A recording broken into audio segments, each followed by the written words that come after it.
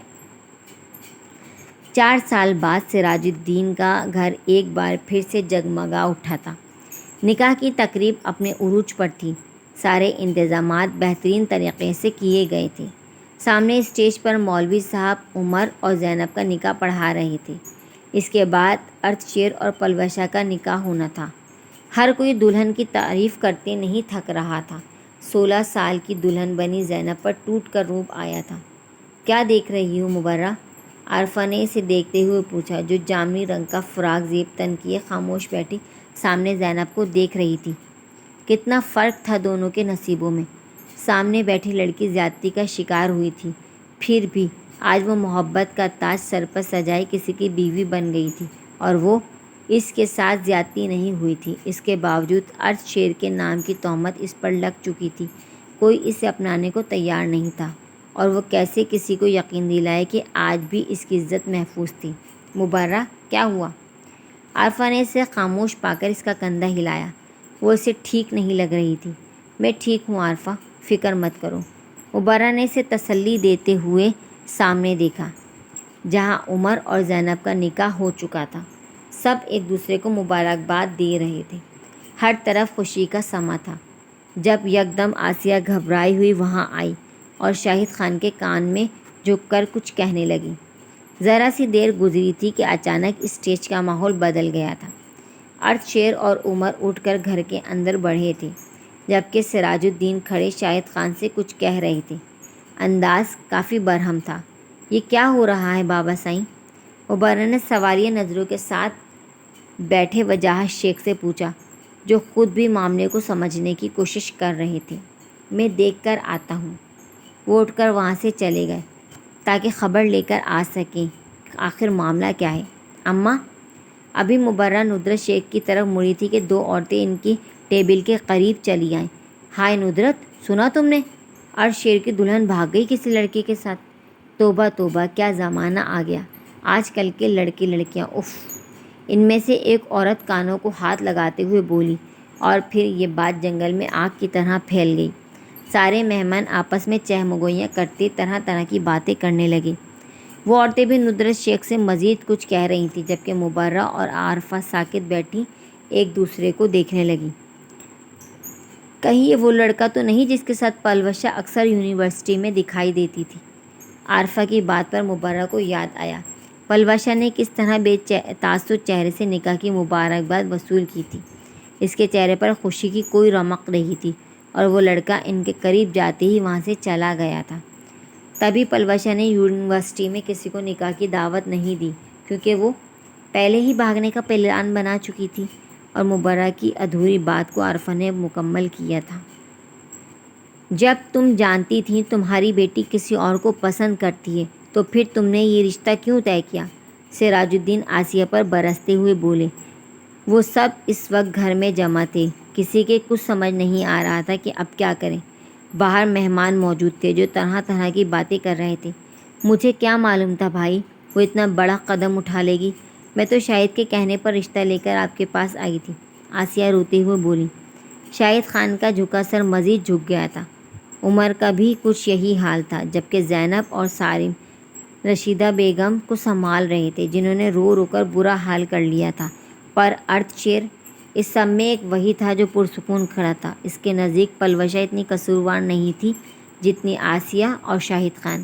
اگر ان کی بیٹی کسی اور کو پسند کرتی تھی تو اسے پورا حق حاصل تھا کہ اس کی پسند کا احترام کیا جائے، نہ کہ انا کا مسئلہ بنا کر زبردستی شادی کی جائے۔ تم دونوں نے مجھے کہیں منہ دکھانے کے لائق نہیں چھوڑا، اب میں کیا جواب دوں گا میں لوگوں کو؟ سراج الدین وہیں سر پکڑ کر بیٹھ گئے تھے جب وجاہت شیخ کی آواز پر سب نے چونک کر ان کی طرف دیکھا۔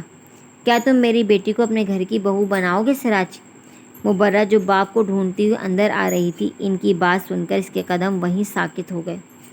کیا تم اس دشمنی کو ختم کر کے میری بیٹی کو اپنی بہو بنانا چاہو گے؟ وجاہت شیخ نے ایک بار پھر پوچھا۔ سب خاموش کھڑے انہیں دیکھ رہے تھے جب سراج الدین اپنی جگہ سے اٹھ کر ان کے سامنے آئے۔ تمہیں لگتا ہے کہ میں تم سے کوئی رشتہ داری جوڑنا چاہوں گا؟ میں جانتا ہوں سراج، جو ہوا وہ غلط تھا، پر پنچایت کے فیصلے پر تم نے اپنا فیصلہ لے لیا تھا، جس کی سزا آج تک میری بیٹی کاٹ رہی ہے۔ باپ کی بات پر بے اختیار مبرہ کی نظر ارض شیر کی طرف اٹھی، جو اسے ہی دیکھ رہا تھا۔ اس کا دل چاہا سب کو بتائے اس رات اس کے ساتھ کچھ نہیں ہوا تھا، پر ارض شیر کی تنبیہ کرتی نظریں اسے خاموش رہنے پر مجبور کر رہی تھیں۔ تم خود بھی باپ ہو، سمجھ سکتے ہو اولاد کا دکھ۔ اگر عمر تمہاری بیٹی سے شادی نہ کرتا تو میری طرح تم بھی اس کی خوشیاں دیکھنے کو ترستے رہتے۔ وجاہت شیخ نے کہتے ہوئے اب کی بار سراج الدین کے سامنے ہاتھ جوڑ دیے تھے۔ میری بیٹی کو اپنے گھر کی بہو بنا لو، ورنہ ارض شیر کے نام کی تہمت کبھی اس کا گھر بسنے نہیں دے گی۔ بابا سائیں، مبرہ کا دل چاہا پھوٹ پھوٹ کر روئے۔ اس نے بھلا کب چاہا تھا کہ سب کے سامنے اس کے بابا سائیں یوں جھک جائیں۔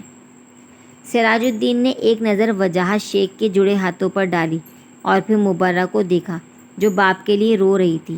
انہیں اس پر ترس آیا۔ بھائی کے کیے کی سزا وہ معصوم بھگت رہی تھی۔ 4 سال پہلے ایک فیصلہ پنچایت نے کیا تھا اور 4 سال بعد ایک فیصلہ سراج الدین نے کرنا تھا، جو ایک بار پھر اس لڑکی کی زندگی کو بدلنے والا تھا۔ سراج الدین آگے بڑھے اور پھر وہاں وہ ہوا کہ سب لوگ ہی حیرت سے گنگ رہ گئے۔ سراج الدین نے وجاہت شیخ کو گلے سے لگا لیا تھا۔ وجاہت، کیا تم اپنی بیٹی کا نکاح میرے بیٹے سے کر کے مہمانوں کے سامنے میرا سر جھکنے سے بچا سکتے ہو؟ اگر وجاہت شیخ ان کے سامنے جھکے تھے تو وہ بھی بڑا پن دکھاتے ہوئے مبرہ کا ہاتھ مانگ کر انہیں عزت بخش رہے تھے۔ اگر ارتھ شیر بیٹے کو کوئی اعتراض نہیں تو مجھے خوشی ہوگی اپنی بیٹی کو تمہارے گھر کی بہو بناتے ہوئے۔ اب کی بار سب کی نظریں ارتھ شیر کی طرف اٹھی تھیں۔ سب کو اپنی طرف متوجہ پا کر وہ گڑبڑا اٹھا۔ جو بابا سائیں کا فیصلہ ہو، مجھے کوئی اعتراض نہیں۔ وہ جلدی سے بولا۔ چلو پھر طے ہوا، مبرہ ہمارے گھر کی بہو بننے گی۔ اب سب یہاں کیا کھڑے ہو، جاؤ جا کر نکاح کی تیاری کرو۔ سراج الدین کے کہتے ہی سب فوراً گھر سے باہر نکل گئے تاکہ نکاح خواہ اور مہمانوں کو اس نئی تبدیلی سے آگاہ کر سکیں۔ اب وہاں صرف سراج الدین، مبرہ اور وجاہت شیخ رہ گئے تھے۔ سراج الدین دونوں باپ بیٹی کو اکیلے میں بات کرنے کا وقت دیتے خود بھی وہاں سے باہر چلے گئے۔ بابا سائیں، مبرہ وجاہت شیخ کے سامنے آئی۔ میں جانتا ہوں بیٹی، تم ارتھ شیر کو پسند کرتی ہو۔ میں نے تمہاری اور تمہاری سہیلی کی باتیں سن لی تھیں۔ باپ کی بات پر اس نے شرمندگی سے سر جھکا دیا۔ اس میں شرمندہ ہونے کی ضرورت نہیں، ویسے بھی 4 سال پہلے میں نے بیٹے کی خاطر تمہارے ساتھ زیادتی کی تھی، پر اب میں تمہارے ساتھ بالکل زیادتی نہیں ہونے دوں گا۔ اگر مجھے سراج الدین کے سامنے ناک بھی رگڑنی پڑتی تو میں اپنی بیٹی کے لیے وہ بھی کر جاتا۔